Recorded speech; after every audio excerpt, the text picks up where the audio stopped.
All right, Krystal, what's on your radar? Well, we covered a fascinating piece of data yesterday about Joe Biden's favorability ratings. So as Trump has launched a full-on attack labeling Joe sleepy and calling him a socialist, Biden hasn't taken a hit at all. In fact, his favorability ratings have actually gone up.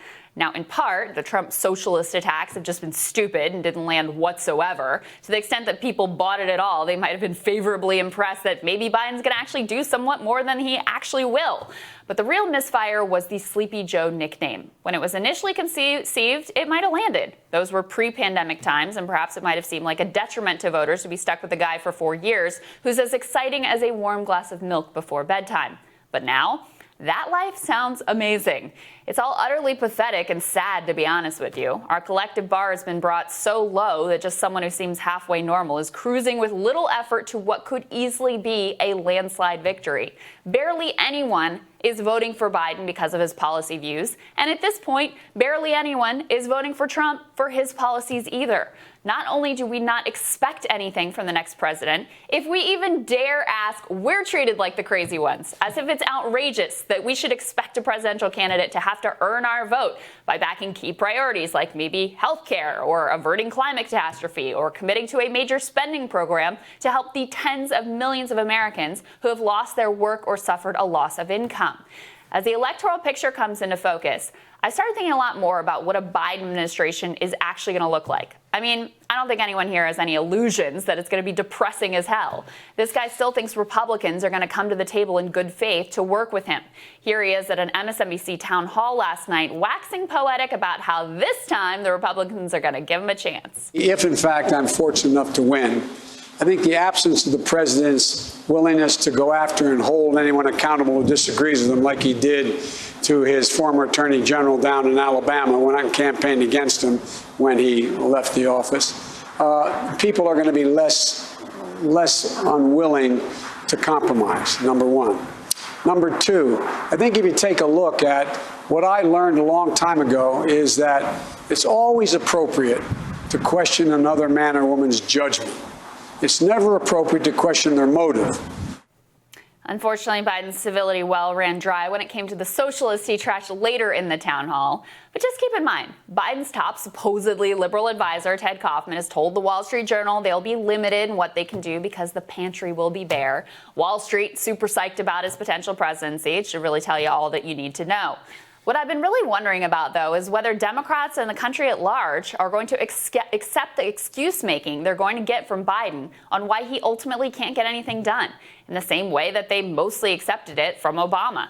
After all, Democrats are likely to take the Senate and will almost definitely hold the House. Nate Silver's forecast now has Dems at a 2-to-1 advantage to take the Senate. So with Democrats in control of the presidency and the Senate and the House, is there actually going to be accountability when they fall far short of what the country requires?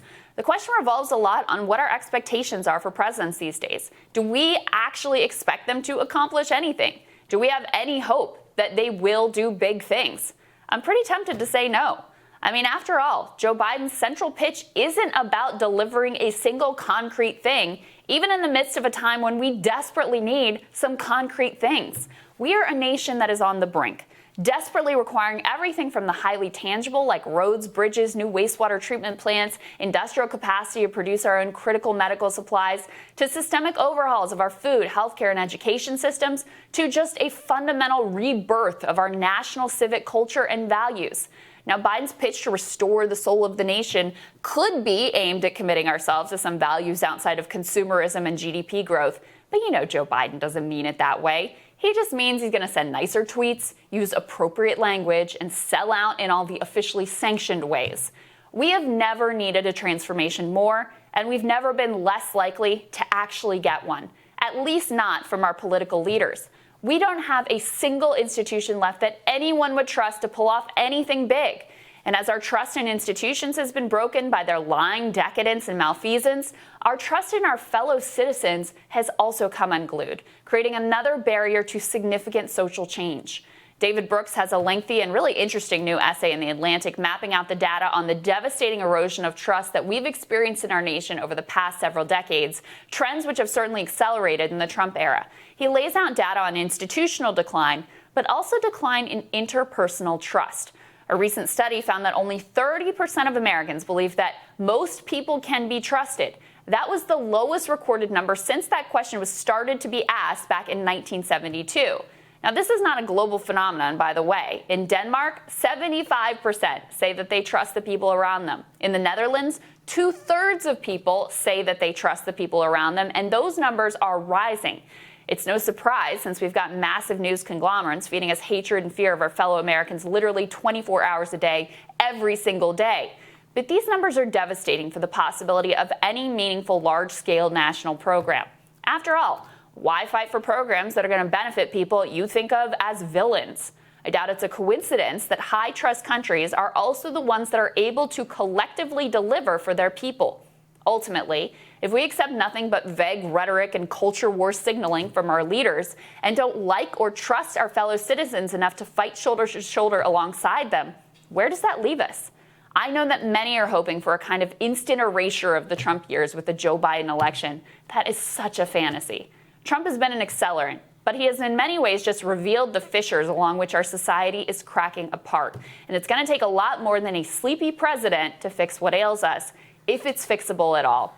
And Sagar, those numbers on the interpersonal trust thing, it really brought home to me the level of barriers in our way to really accomplishing anything. Because not only do we not trust any of the institutions, we don't trust each other to work together on accomplishing anything big. And frankly, as I was thinking about whether Democrats are going to hold Joe Biden accountable this time around in a way that they didn't with Obama, I'm very doubtful. Because I don't think that they actually expect him to accomplish anything. No, I think that's right. It's just so depressing. I was actually just thinking yesterday. I'm like, man, all I want is to see somebody do big things in this country. And it's just not going to happen. I mean, you're going to have Biden out there with some milquetoast kind of proposal. And then the mainstream Republican response is going to be that any government is bad and all spending. And they're just going to try and block whatever Biden does and say that it's the second coming of Karl Marx or whatever. It's basically like 2012, right? Yeah. Nobody wants to actually do anything for you. They don't want to build anything. They don't want to make anybody's lives better. They want to change our society, correct some of the mistakes we've made.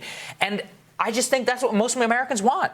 I think the vast majority of Americans, when they say 14% say that the country's not on the right track, what does that mean? They want a new country. They want to live in a new society. They're like, the social contract as it exists is not working for me right now. Do you see Biden talking about that? No. You see Trump talking about that? No, he did once in 2016. Didn't follow through on a lot of it. And then the same thing you see on the Republican Party. They want nothing more than the Trump that we see right now. They don't want Trump talking about that. Because to do great and big things, you have to destroy the existing order. And the existing order, very profitable for a lot of people. Yeah.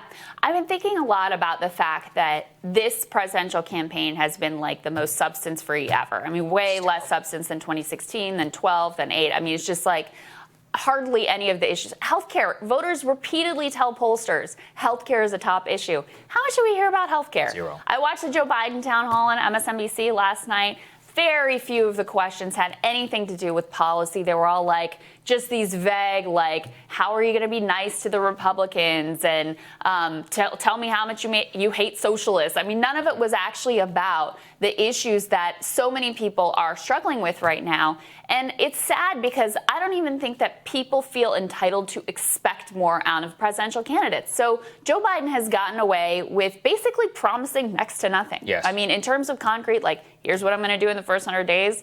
Little to nothing, and he's headed for a potentially landslide victory. That is what the polls look like today, is that he's going to win, and he's going to win easily without having had to make a single substantive promise to the American people. His entire campaign is basically, remember, he sent out that tweet that was like, when I'm president, you're not going to have to worry about my tweets again, and then they like turned it into a t-shirt and all of that. That's essentially the essence of what he's promising the American people. I think I said yesterday, you don't understand the bitter aftertaste that Sleepy is going to come with. That's what it's going to be bitter. It's going to be nothing. Oh, he actually arguably owes less to anybody than Obama did. Obama at least had to promise things on after Iraq and all that. Yeah. He broke all of them. But healthcare. I mean, he said he was going to do healthcare. It wasn't great, but he did something. Right. I mean, there was at least some effort made in that regard. No, I mean, I don't think Biden has to try and do anything. As long as they get a coronavirus vaccine out and the population is broadly vaccinated by come 2022, like, he's good, right? He basically did what he said he was going to do. Is that enough for you? It's not for me, but, I guess it's enough for some people. Here's the other thing about Sleepy. It's an illusion, because these trends and these fissures and the things that brought us Trump and Bernie and the protests in the street and all of the unraveling that we're witnessing before our eyes, they're not going away. So you may have like a lower key president who's less sort of stirring the pot and intentionally stoking these divisions every day. But is it possible to go back to that sleepy time? No, it's not. No, that's exactly right. Still to come, despite 2 senators contracting the coronavirus, Mitch McConnell intends to push Amy Coney Barrett's nomination through the Senate. D.C. Bureau Chief The Intercept Ryan Grimm is going to weigh in on that when Rising returns.